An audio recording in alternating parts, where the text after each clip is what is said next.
नमस्कार, मी अमरीन आणि आपण पाहत आहात एडीएन स्पंदन मनामनाचे। आता एक नजर आजच्या ठळक घडामोडींवर। कोरोना पळाला नाही, अजूनही सावधगिरी पाळा, मनपा आयुक्तांचे शहरवासियांना आवाहन। जिल्हा परिषदेची सर्वसाधारण सभा सभागृहातच घेण्याची सभासदांची मागणी। रामफळ सीताफळानंतर राम सीतेच्या परमभक्ताच्या नावाचेही फळ आले बाजारात। आता सविस्तर बातम्या। शहरवासियांच्या समस्या सोडवण्याच्या हेतूने शहरात अनलॉक सत्र सुरू करण्यात आले आहे। सर्वात मोठा प्रश्न सर्वांसमोर उदरनिर्वाहाचा बिकट बनत चालला होता। गरीब मध्यमवर्गीय लोकांच्या आर्थिक अडचणी लक्षात घेऊन आपल्या शहरातील लॉकडाऊन हटविण्यात आले आहे। परंतु यामध्ये कोविड-19 हा 7 रोग समूळ नष्ट झालेला नसल्याने शहरवासियांनी आपल्या आरोग्याची काळजी पूर्वीप्रमाणे चोख घ्यायला हवी, असे आवाहन महानगरपालिका आयुक्त आस्तिक कुमार पांडे यांनी केले आहे। अभी कोरोना की परिस्थिति औरंगाबाद शहर में पूरी तरह का तरीके से नियंत्रण में है और हम उम्मीद कर रहे हैं कि आने वाले समय में भी कोरोना में की परिस्थिति नियंत्रण में रहेगी। औरंगाबाद महानगर पालिका के सभी कर्मचारियों ने, सभी अधिकारियों ने, मेडिकल स्टाफ ने बहुत ही अच्छा कार्य करके कोरोना को नियंत्रण में रखा है। परंतु नागरिक का जो सपोर्ट है, नागरिकों का जो सपोर्ट है वो भी बहुत ही इम्पोर्टेंट है। अभी जैसे माननीय पंतप्रधान जी ने कहा कि लॉकडाउन ख़त्म हुआ है, कोरोना नहीं, इसलिए सभी नागरिकों से ये उम्मीद है, ये रिक्वेस्ट है, विनती है कि आप जब भी घर से बाहर पड़ रहे हैं तो आप मास्क का यूज़ करिए, सैनिटाइजर का यूज़ करिए, भीड़ वाली जगह पर जानो टालिए और गर्दी मत करिए। इन 4 सूत्रों का अगर पालन किया तो औरंगाबाद शहर में कोरोना नियंत्रण में रहेगा और उसकी वजह से लॉकडाउन और ऐसी कोई स्टेप लेने की ज़रूरत नहीं पड़ेगी और सभी आर्थिक गतिविधियां सुचारू रूप से संचालित होंगी। इसलिए अब नागरिकों की ये पूरी तरह से जिम्मेदारी है कि मास्क का यूज़ करना, गर्दी टालना और सैनिटाइजर का यूज़ करना। यस, मिशन बिगिन अगेन के अंतर्गत महाराष्ट्र शासन ने इसके बारे में जीआर इशू किया है और उस जीआर का आधार लेते हुए औरंगाबाद महानगर पालिका की तरफ से कौन सी दुकान कितने बजे तक ओपन रह सकती है उसके बारे में दिशा निर्देश जारी किए गए हैं। सभी नागरिकों से और सभी स्थापना व्यवसायिकों से ये उम्मीद है कि वो इन गाइडलाइंस का पालन करेंगे। जिल्हा परिषद सर्वसाधारण सभा सुरू होताच सदस्यांनी ऑनलाईन सभेला विरोध करीत सभागृहात ऑफलाईन सभा घेण्याची मागणी केली, तर अध्यक्ष मीना शेळके यांनी मांडलेले प्रस्ताव चर्चेला घेऊन 15 दिवसात पुन्हा सर्वसाधारण सभा घेऊ असे स्पष्ट केले। ऑनलाईन सभा घेऊ नका, पालकमंत्री, केंद्रीय राज्यमंत्री यांनी 150-200 लोकांच्या बैठका घेतल्या, सर्वांचे दौरे सुरू आहेत। मग एका ऑनलाईन सभेसंदर्भातील परिपत्रकाच्या आडून जिल्हा परिषदेच्या सदस्यांचा आवाज दाबण्याचा प्रयत्न आहे, असे म्हणत 40 सदस्यांचे सभा रद्द करा अशा मागणीचे पत्र उपाध्यक्ष LG गायकवाड यांनी अध्यक्ष मीना शेळके यांना दिले। सोशल डिस्टन्स ठेवून सभा घेऊ, पण आजची सभा चालू होऊ द्या, पुन्हा आठवड्याभरात सर्वसाधारण सभा घेऊ असे अर्थसमितीचे किशोर बलांडे यांनी या जिल्हा परिषदेच्या बैठकीत स्पष्ट केले। आता आपल्या शहरवासियांच्या आवडत्या फळाबाबत काही विशेष गोष्टी आपल्या समोर आणणे खूप आनंदाचे आहे। आपल्या सर्वांच्या आवडीचे फळ सीताफळ हे नवीन नावाने गुणांनी आपल्या शहरात दाखल झाले आहे। आपण यापूर्वी रामफळ, सीताफळ ही खूप मजा घेऊन आवडीने खाल्ली असतीलच, पण आता बी विरहित हनुमान फळ याच फळाचे नवे रूप अतिशय गोड असून एकदा तर नक्कीच खाऊन बघायला हवे। दसरा दिवाळीच्या आगमनासोबत सीताफळांचेही आगमन बाजारपेठांमध्ये होते। हे फळ पाहताच आपल्या तोंडाला पाणी सुटल्याशिवाय राहू शकत नाही। अतिशय गोड असे चवीला हे फळ असते। थोडासा कंटाळा त्यातील बियांमुळे येतो, पण आता बाजारात आलेल्या या नव्या प्रजातींच्या सीताफळांनी आपला हा प्रश्न देखील सोडवला आहे। अतिशय कमी बिया असलेले सीताफळ सध्या बाजारात उपलब्ध झालेले आहे। या सीताफळांना आपण हवे तर कलमी सीताफळही म्हणू शकतो आणि हे सीताफळ वजनाला खूप जास्तही आहे। एक सीताफळ हे जवळपास 1 किलो वजनाचे आहे की नाही? गोड गोड आनंदाची बातमी। आता बिया एकदम घशातून पोटात जाण्याचा प्रश्न उरला नसल्यामुळे हे फळ आई आपल्या मुलांनाही बिना काळजीने खायला देऊ शकते। सध्या होणाऱ्या परतीच्या अतिवृष्टीने या सीताफळांचे भाव थोडे घसरलेले आहेत।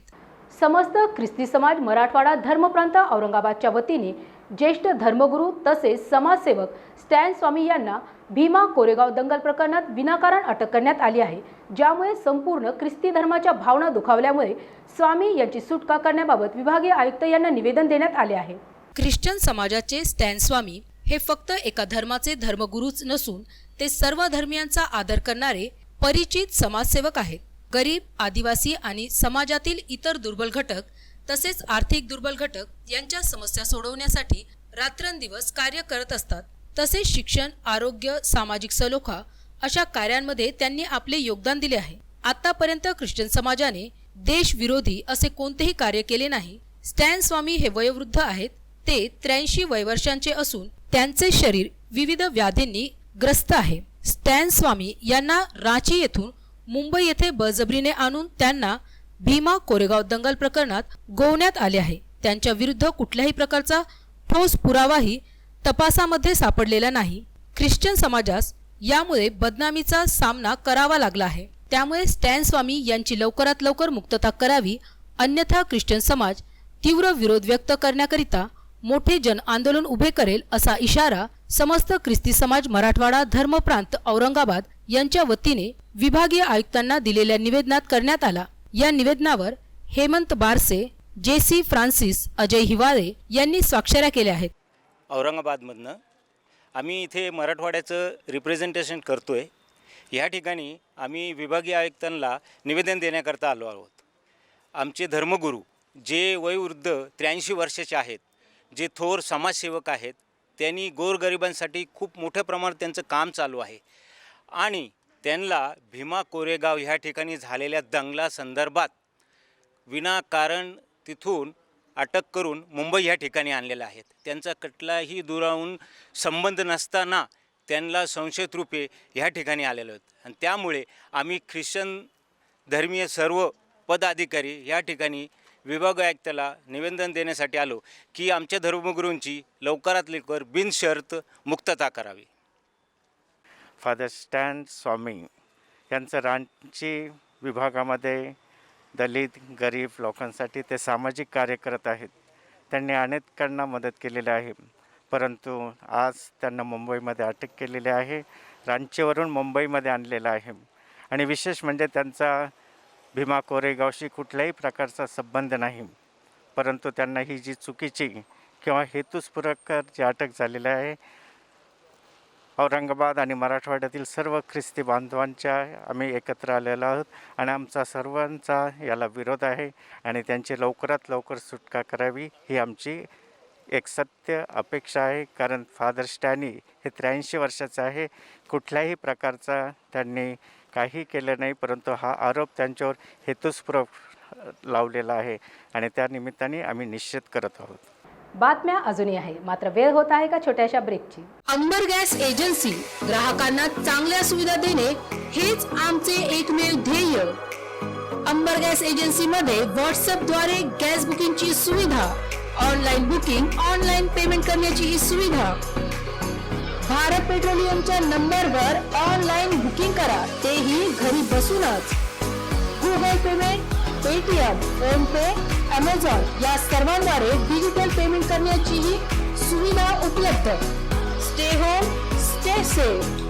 आमचा पत्ता Ambar gas agency, air post office, जुना बाजार, औरंगाबाद. नमस्कार. भारत पेट्रोलियम आणि अंबर गॅसचे मी ग्राहक असून त्यांच्या व्हॉट्सअपच्या माध्यमातून गॅस बुकिंग आणि त्यानंतर गॅस घरी आल्याच्या नंतर कॅश पेमेंट न देता ऑनलाईन पेमेंटच्या माध्यमाचा हा आम्हाला खूप फायदा होतोय. त्याच्यासाठी अंबर गॅसचे खूप खूप धन्यवाद. नमस्कार. मी भारत पेट्रोलियम अंबर गॅस एजन्सीची ग्राहक असून व्हॉट्सअप बुकिंग आणि ऑनलाईन पेमेंटची उपलब्ध करून दिल्याबद्दल भारत पेट्रोलियमचे मी खूप खूप आभारी आहे. सुवर्ण संधी, सुवर्ण संधी, सुवर्ण संधी. बेरोजगारीच्या काळात 100% जॉब गॅरंटी देणारे कोर्सेस करा.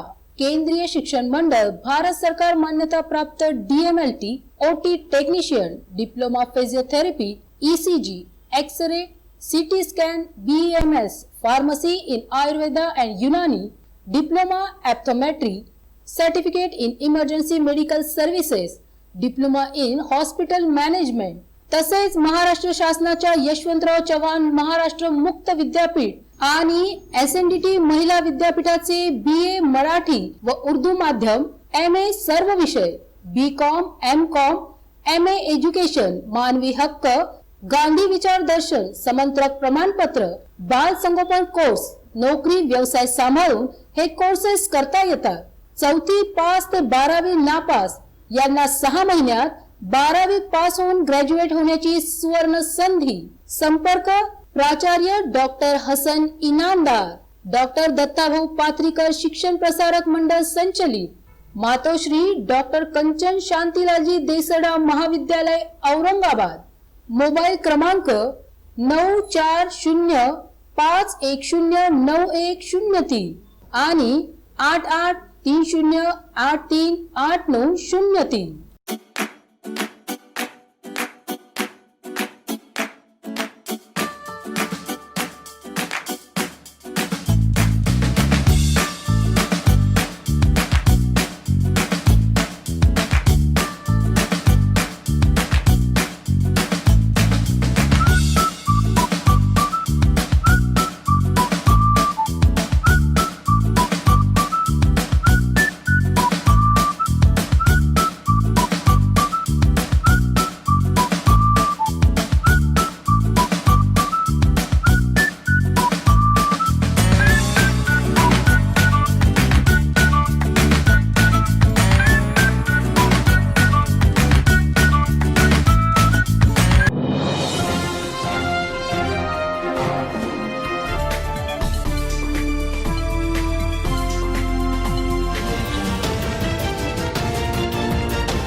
ब्रेक नंतर पुन्हा एकदा आपले स्वागत. शहराच्या विविध भागात एकाच दिवशी 2 जणांची निर्घृणपणे हत्या झाल्याने शहर पार हादरून गेले आहे. पडेगाव परिसरात राहणाऱ्या एका फायनान्स कंपनीत काम करणाऱ्या परराज्यातील मंटूस कुमार सिंग वय वर्ष 30 याची चाकूने भोसकून तर MIDC वाळूज परिसरातील भीमराव दिगंबर सावते वय वर्ष 34 यांचाही धारदार शस्त्राने खून करण्यात आला आहे. आज जिल्ह्यात नव्याने 157 रुग्णांची भर पडल्याने एकूण कोरोनाग्रस्तांची संख्या 37,002 झाली असून 34,289 रुग्ण बरे होऊन घरी गेले आहेत. तसेच 1,043 रुग्णांचा मृत्यू झाल्याने 1,670 रुग्णांवर सध्या उपचार सुरू आहेत. आज जिल्ह्यात नव्याने 157 रुग्ण आढळून आल्याने एकूण कोरोनाग्रस्तांची संख्या 37,002 झाली असून 34,289 रुग्ण बरे होऊन घरी गेले आहेत. तसेच 1,043 रुग्णांचा मृत्यू झाल्याने 1,670 रुग्णांवर सध्या उपचार सुरू आहेत. आज आढळलेल्या रुग्णांचा तपशील पुढील प्रमाणे आहे. मनपा 47, घाटी परिसर 1, कालडा कॉर्नर 2, उल्कानगरी 1, खडकेश्वर 1, विष्णुनगर 1, शहानूरवाडी 1, नारेगाव 1, सेंट्रल नाका बायजीपुरा 1, गुलमंडी 1, नारेबाग 3, शिवाजीनगर 2, पदमपुरा 1, जाधववाडी पिसादेवी 2 या भागातील कोरोनाबाधित आहेत. फ्लिपकार्ट या जीवनोपयोगी साधनांच्या दालनात काम करणाऱ्या कर्मचाऱ्यांचा खरोखरच सत्कार करण्यात यायला हवा. त्यांच्या हिमतीचे कौतुक करायला हवे. कारण या कंपनीच्या कर्मचाऱ्यांनी कोरोना हा 7 रोग संपुष्टात आल्याचे गृहीत धरून आपल्या कंपनीचे काम सुरू केले आहे. आपले महानगरपालिका आयुक्त, आपले पंतप्रधान हे विनाकारणच आपल्याला कोरोना संदर्भाने काळजी घेण्याचे आवाहन वारंवार करतात का? याचे उत्तर या कर्मचाऱ्यांनी स्वतःलाच विचारायला हवे.